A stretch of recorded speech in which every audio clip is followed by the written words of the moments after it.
नमस्ते बच्चों। और बच्चों, हमारी आज की कहानी का नाम है दो मित्र। तो बच्चों, होशियारपुर नाम का एक देश था। उस देश का राजा विक्रम बड़ा ही क्रूर राजा था, बड़ा ही अत्याचारी था।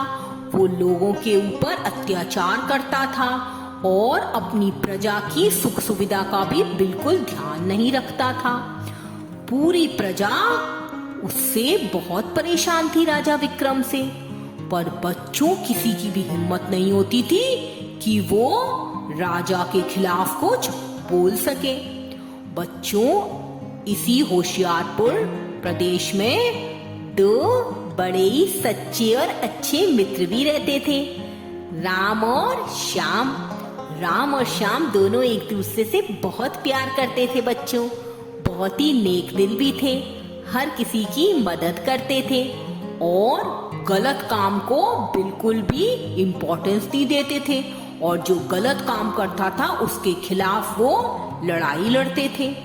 तो बच्चों, राजा के अत्याचार से प्रजा बड़ी परेशान थी और ये राम और श्याम थे, वो राजा के खिलाफ आंदोलन करना चाहते थे।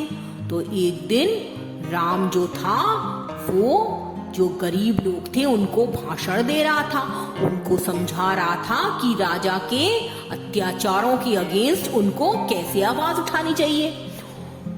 मेरे प्यारे भाइयों और बहनों, आप सब जानते हैं कि हमारा राजा कितना घमंडी और अत्याचारी है, और जो अत्याचार के खिलाफ आवाज नहीं उठाता वो उतना ही दोषी होता है जितना कि अत्याचार करने वाला। तो दोस्तों, हमको चाहिए कि हम अपने राजा के खिलाफ कुछ लड़ाई लड़ें, आंदोलन करें। तो बच्चों, दूर राजा के सिपाही घूम रहे थे। उन्होंने राम की बातें सुन ली और उनको बड़ा गुस्सा आया। वो अपने महाराज के पास पहुंचे। महाराज, महाराज, आपके ही प्रदेश का एक आदमी राम है, वो आपकी प्रजा को आपके खिलाफ भड़का रहा है। जी महाराज। बच्चों, जब राजा विक्रम ने बातें सुनी तो उसको गुस्सा आ गया। किसकी हिम्मत हुई हमारे अगेंस्ट खड़े होने की? जाओ जाओ सिपाहियों, उस राम को पकड़ कर लाओ, उसको मैं सजा दूंगा। और बच्चों, बेचारे निर्दोष राम को सिपाही पकड़ कर ले गए। उसको राजा के सामने पेश किया गया। अच्छा, तो तुम्हारा नाम राम है? नाम इतना अच्छा है और काम तुम्हारा इतना शैतानी भरा है, तुम हमारी प्रजा को हमारे खिलाफ भड़का रहे हो, दंगे कराना चाहते हो हमारे देश में। अच्छा, हम तुमको ऐसा नहीं करने देंगे। सिपाहियों, ले जाओ और इसको जेल में डाल दो और जल्दी ही इसको सूली पर चढ़ाया जाएगा, इसको फांसी दी जाएगी। ये हमारा न्याय है। सुन लिया? ले जाओ इसको। और बच्चों, बेचारे राम को मौका भी नहीं दिया गया कि वो अपनी सफाई में कुछ बोल सके। उसको फांसी पे चढ़ाने की सजा दे दी गई। अब राम को जेल में डाल दिया। जब उसके दोस्त श्याम को राम की सजा के बारे में पता लगा, वो बच्चों बड़े दुखी हुआ और वो राम से मिलने जेल में आया। और उसने राम से कहा, ये मेरे प्यारे दोस्त, ये क्या हो गया? ये हमारी सच्ची मित्रता थी और तुमने मुझे बताया भी नहीं। राजा ने, हमारे अत्याचारी राजा ने तुम्हें फांसी की सजा दे दी। तुम कुछ बोले क्यों नहीं मेरे प्यारे मित्र? मैं क्या बोलता, अब तुम बताओ। तुम्हें लगता है कि राजा मेरी बात सुनेगा? उस राजा के अगेंस्ट हम कुछ भी नहीं कर सकते मेरे मित्र। और बच्चों, दोनों दुखी होने लगे, राम और श्याम। फिर राम ने कहा, मुझे तो बस एक ही दुख है मेरे मित्र। श्याम के होते हुए तुम दुखी मत हो। तुम बताओ अपना दुख, तुम्हें क्या दुख है? मेरे दोस्त, मैं चाहता था कि मेरी बूढ़ी बूढ़ी माँ और बहन का अब गुजारा कैसे होगा मेरे मरने के बाद, तो मैं उसका कुछ बंदोबस्त कर सकता, उनकी उम्र भर का कुछ इंतजाम कर सकता, उनके खाने पीने का, उनसे आखिरी बार मिल सकता, गले लग सकता। बस मेरी यही आखिरी इच्छा है मेरे दोस्त, बस यही मेरी आखिरी इच्छा है।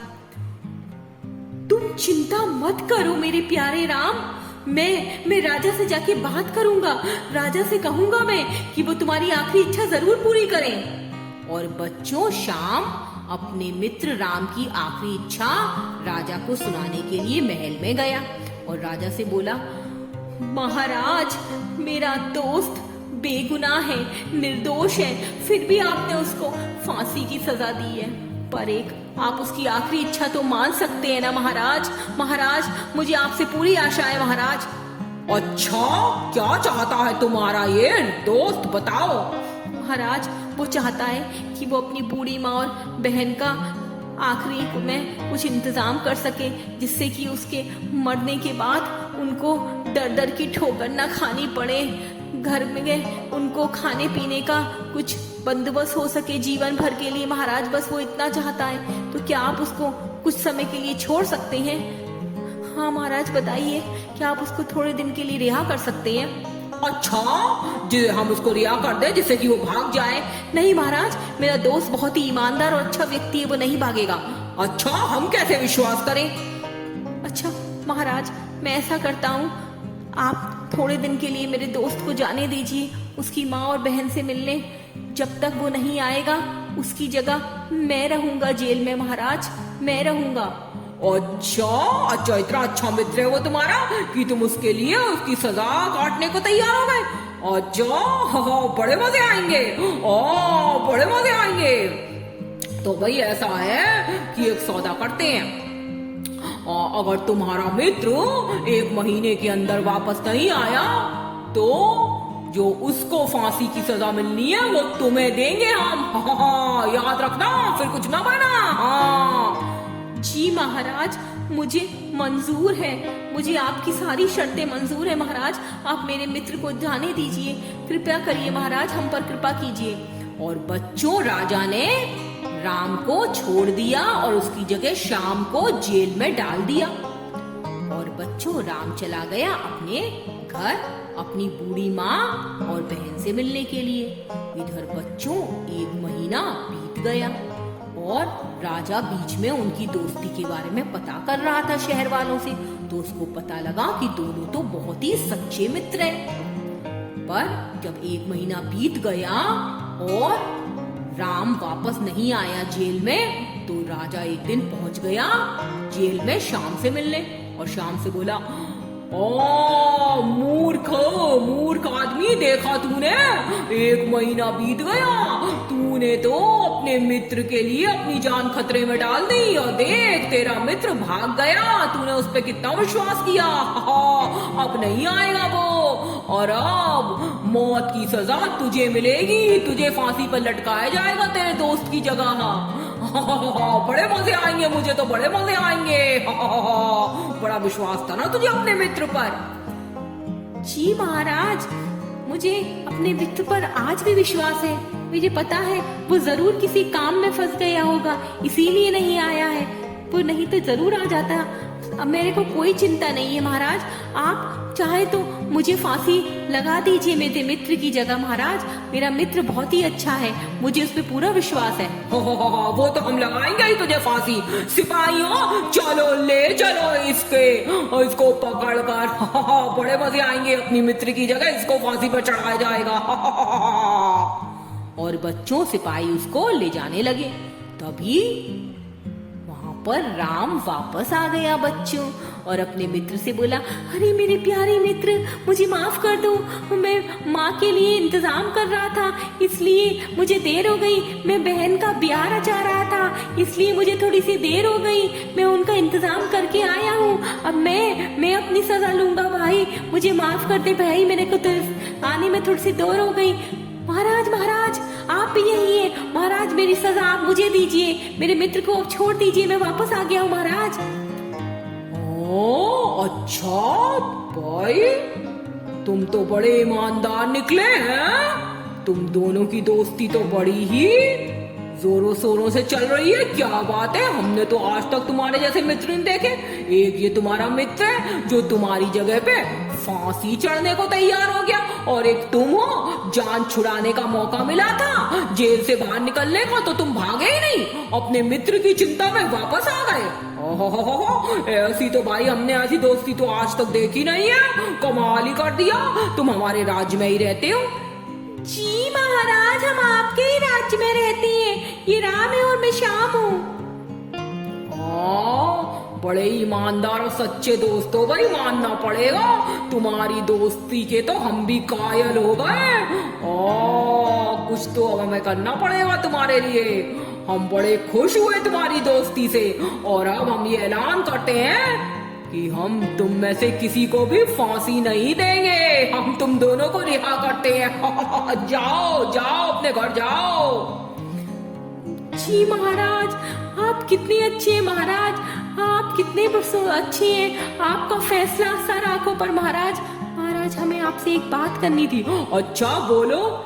महाराज, आपका रवैया अपनी प्रजा के तरफ से कुछ अच्छा नहीं है महाराज। आप अपनी प्रजा पर बहुत अत्याचार करते हैं। हम चाहते हैं कि आप अपनी प्रजा का ध्यान रखें। एक राजा तो ना प्रजा के लिए एक पिता के समान होता है महाराज।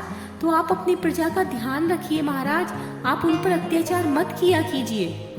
अच्छा, तुमको ये लगता है कि हम अत्याचार करते हैं?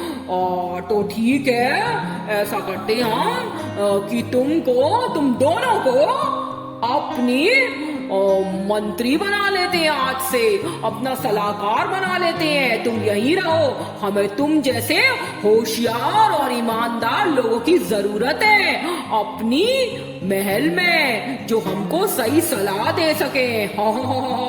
तो कैसा है हमारा ये प्रस्ताव? क्या तुम रहोगे हमारे महल में हमारे मंत्री बनके? जी महाराज, ये तो हमारा सौभाग्य होगा कि हमें आपकी सेवा करने का मौका मिलेगा। और बच्चों, राम और श्याम दोनों ने बोल दिया कि उन्हें महाराज की नौकरी पसंद है, वो महाराज के मंत्री बन के रहेंगे। और अब उन्हें मौका मिल गया था महाराज को सही सलाह देकर महाराज का रवैया, महाराज का बिहेवियर सही करने का, और एक अत्याचारी राजा से उसको एक अच्छे राजा में बदलने का। और बच्चों, फिर क्या था, राम और श्याम महल में ही रह गए। वो राजा को सलाह देते थे, उसके सच्चे और वफादार मंत्री बने वो दोनों। और फिर राजा भी धीरे धीरे सही होने लगा था, अपनी मंत्रियों की सलाह लेता था और सारे फैसले उन्हीं की सलाह से करता था। और बच्चों, जो होशियारपुर की प्रजा थी वो भी बड़ी खुश रहने लगी थी। और अब वहाँ का राजा घमंडी, अत्याचारी और नौटंकी वाला नहीं था, बल्कि बढ़िया, नेक दिल और महान राजा बन गया था। तो देखा बच्चों, संगति का असर क्या होता है। दो अच्छे व्यक्तियों की संगति में वो अत्याचारी राजा भी नेक दिल बन गया, अच्छा बन गया था। तो है ना अच्छी कहानी बच्चों। Okay, good night, sweet dreams.